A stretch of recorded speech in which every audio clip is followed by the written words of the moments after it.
Imagine fixing up your dream house and suddenly finding a locked room in the basement, one that's been hiding a dark secret for years. Back in 2004, a woman went missing without any clue. Strangely, her husband kept living in the house like nothing happened. Did he know something, or was he innocent? This is the creepy true story of how a simple home renovation uncovered a mystery that had been hidden for 20 years, leaving police and neighbors in total shock. What was really behind those sealed walls? The construction crew had been working in the basement for 3 days when they made a shocking discovery. They were upgrading the plumbing and electrical systems, just a normal part of a home renovation. The basement was old, with cracked walls and peeling paint that had to be removed before new materials could be installed. One worker hit a part of the wall with a sledgehammer, but instead of the usual solid sound, it sounded hollow. Everyone stopped. They chipped away the broken wall and found a wooden panel that didn't match the rest. The nails looked newer too. Carefully, they pried it open just enough to shine a flashlight inside.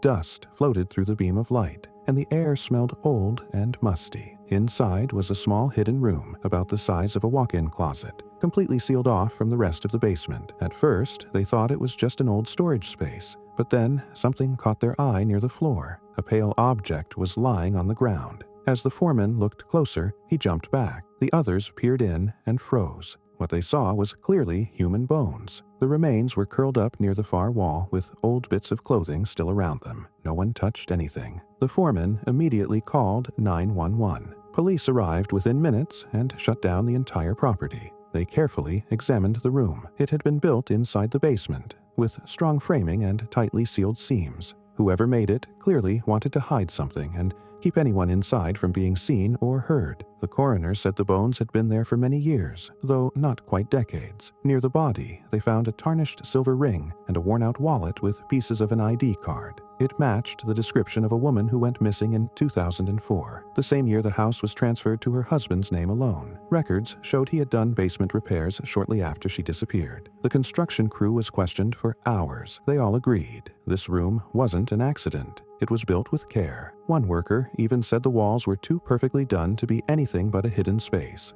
Police later confirmed that the room was soundproofed, meaning any cries for help likely went unheard. Once the body was identified through dental records, detectives reopened the case. The husband had claimed she left suddenly and never came back, but now the hidden basement room was telling a much darker story. The husband had lived alone in the house for nearly 20 years after reporting his wife missing in 2004. Neighbors described him as quiet and private. He kept his yard clean, mowed the lawn regularly, and was polite when spoken to, but he never talked much. People just assumed he liked being alone. But after the hidden basement room was found, everyone started rethinking everything they thought they knew about him. When police first talked to him in 2004, he seemed calm. He told them his wife had left one night without saying a word, just took her purse and disappeared. He said he thought she needed space and waited a few days before calling the police. Officers noticed how unemotional he was, but figured it was just shock. With no sign of a struggle or crime, they treated it like she had left on her own. The case went cold. Later, friends told the police that the couple had problems. The wife had mentioned arguments over money and how controlling her husband was. He didn't like her spending time with others and often found reasons to cut visits short. But no one ever suspected violence. No one thought he could hurt her, let alone hide her body in their home. Once the body was found in the basement, detectives looked at his old story again. Some things didn't match. He said he was home alone the night she vanished, but phone records showed calls from the house late that night. Calls he never mentioned. Some neighbors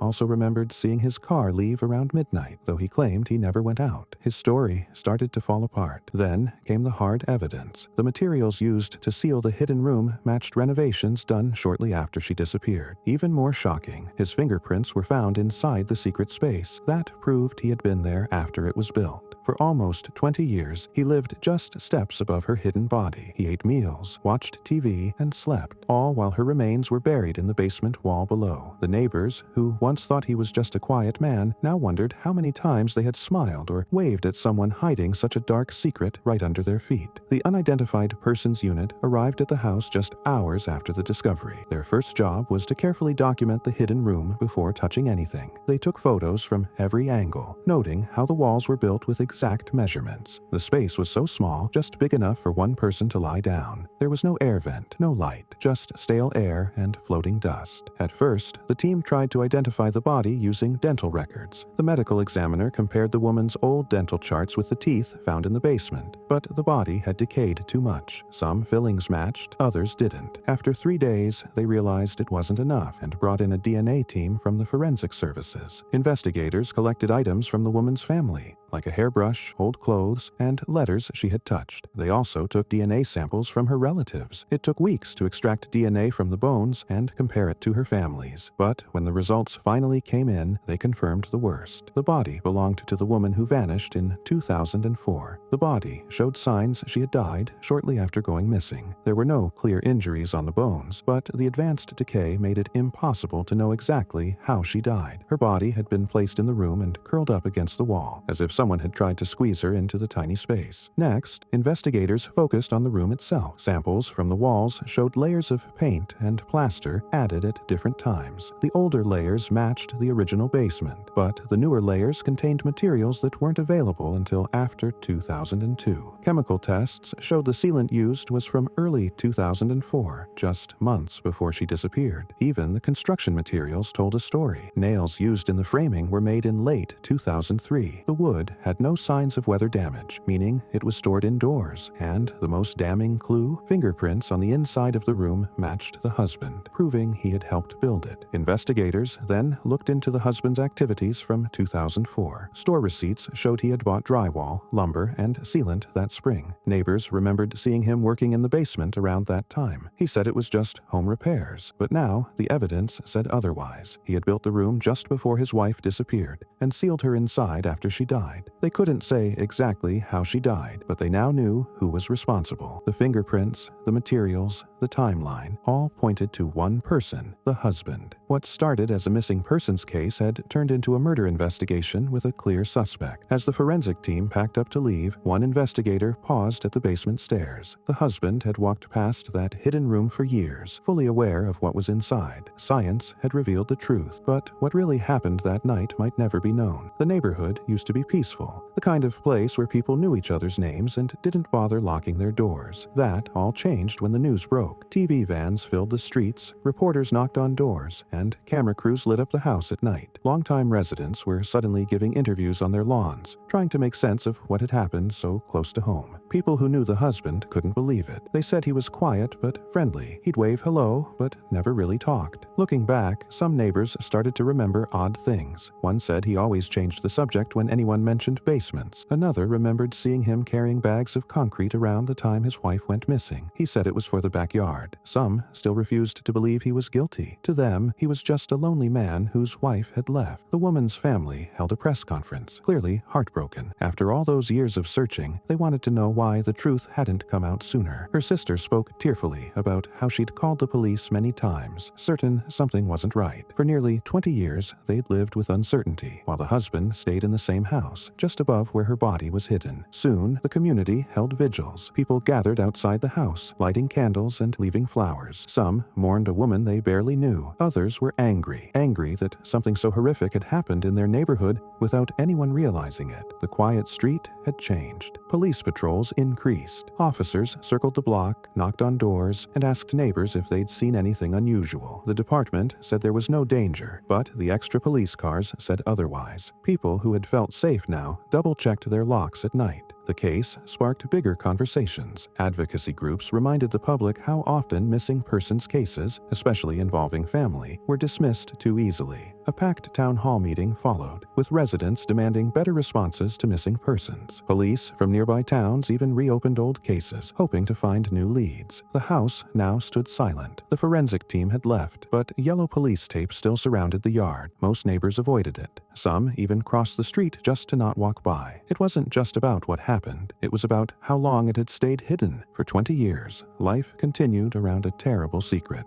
And as the media packed up and left, the neighborhood was left with haunting questions. How well do we really know the people next door? And what other secrets might be hidden behind closed doors? The day after the remains were confirmed, the husband sat in the police interrogation room for 6 hours. Detectives explained their findings in detail. how the secret room matched his renovation purchases, how his fingerprints were found on the wooden frame, and how no one else could have accessed the space. He just sat there, calm, hands flat on the table. When asked how his wife ended up behind that wall, he repeated what he'd always said. "She left. I don't know where she went." Even when they showed him photos of her remains, he didn't react. Prosecutors didn't have a single smoking gun. They built their case from small details. Bank records showed he never closed joint accounts or moved any money after she disappeared. His phone records had unexplained gaps the night she vanished. The most convincing part? Store receipts from weeks before her disappearance. He'd bought drywall, wood, and sealant, the same materials used to build the hidden room. A neighbor even remembered seeing him carry lumber into the basement, though he later said it was just for shelves. The trial lasted 3 weeks. Witnesses described him as controlling. He didn't like his wife spending time with friends. One co-worker said he once heard the husband say, "If I can't have her, no one will." The defense argued those were just normal arguments, not proof of murder. And without a clear cause of death, they said, everything was just guesswork. There were problems. No murder weapon, no one saw him do it, and the coroner couldn't say how she died, strangling, poisoning, or something else. But the room told its own story. Photos showed it was built carefully. Tight drywall, sealed with fresh caulk. Prosecutors said only someone with something to hide would build a space like that. In closing arguments, the defense told the jury, "You can't convict a man just because he built a storage room." The prosecutor held up a photo of the remains and replied, "This wasn't storage. This was a tomb." The jury debated for 4 days. Some members were unsure there were still missing pieces. Others focused on how the husband lived above her hidden body for years, never once mentioning a smell or anything strange. In the end, they found him guilty of second-degree murder. They believed he meant to kill her, even if he hadn't planned it ahead of time. At sentencing, the judge pointed out how the husband had hidden the truth for so long, and even built a wall around it. He was sentenced to 25 years to life. As he was taken away, he still claimed he was innocent. Behind him, his wife's family sat in silence, tears in their eyes. They had waited nearly 20 years for justice, but one question still remained. Why? As the appeals process began, the house stood empty. The basement had been torn apart. No more hidden room. One day, new owners will likely move in, never knowing what happened there. But for those who followed the case, it's a chilling reminder. We never really know what goes on behind closed doors, or how far someone will go to keep a secret. The wife found hidden in the basement isn't the only one to disappear without a trace. Her story is one of many where the truth stayed hidden in plain sight. In 2006, Jennifer Kesse vanished from her Orlando home. Her car was later found abandoned, and the person who parked it was caught on camera, but their face was hidden behind a fence. Just like this case, there were no signs of a struggle, no clear clues, and years of frustration for investigators. Another similar case is Maura Murray, who disappeared in 2004. Her car was found crashed into a snowbank, but she was nowhere to be found. Her keys and wallet were missing too. Like the wife in the basement, no one knew if she had walked away or if something terrible happened. Both cases show how easy it is for important details to be missed, especially when people stay silent. In California alone, there are about 20,000 active missing persons cases at any time. Many of them are tied to family or domestic problems. According to the National Center for Missing and Exploited Children, 1 out of every 6 cases gets solved because someone recognizes a face. In this basement case, the husband lived with the secret for years. Sadly, that's not unusual. In 2019, Jennifer Dulos disappeared in Connecticut. Her husband became the main suspect as police uncovered what looked like a planned cover-up. For families, the pain of not knowing lasts for years. The wife's relatives spent 2 decades wondering, did she leave on her own, or was something done to her? At first, police thought she'd left willingly. That label often slows down investigations. It wasn't until new DNA technology came along that they finally got answers. But even today, thousands of unidentified remains sit in evidence rooms, waiting for names. Some are hidden in storage units, basements, or deep in the woods. Some may never be found. This case also showed how easily things can be missed in the early days of a missing persons report. Police didn't search the home thoroughly, and that mistake allowed the husband's story to go unchecked. With so many cases and so few resources, police often have to guess which ones to take seriously first. But many of these cases follow a pattern. The victim is isolated. The disappearance looks staged, and the alibi doesn't hold up under pressure. Technology like DNA testing and surveillance cameras help solve old cases, but preventing them is harder. Public awareness helps too. Many cases are solved because someone spoke up, but in stories like this one, the truth stays hidden until someone accidentally uncovers it, like with a hammer breaking through a wall. This case is a painful reminder. Sometimes the most dangerous place isn't a dark alley, it's your own home. The systems meant to protect people can fail, especially when those closest to them are hiding the truth. For every case that's solved, there are many more waiting, not just for answers, but for someone to ask the right questions. For 20 years, a hidden room in the basement kept a deadly secret, while the husband lived above it unsuspected. This case is a chilling reminder. Even the most ordinary homes can conceal horrifying truths. When someone vanishes without warning, the answer might be closer than anyone thinks. The California Department of Justice says it clearly. You don't have to wait to report someone missing. Every minute matters. Delays can cost lives and bury the truth, just like it happened here. Justice finally came for her, but thousands of families are still waiting. This story is more than a mystery solved. It's a warning. Pay attention to the details. Speak up when something feels wrong, and never assume the surface tells the full story.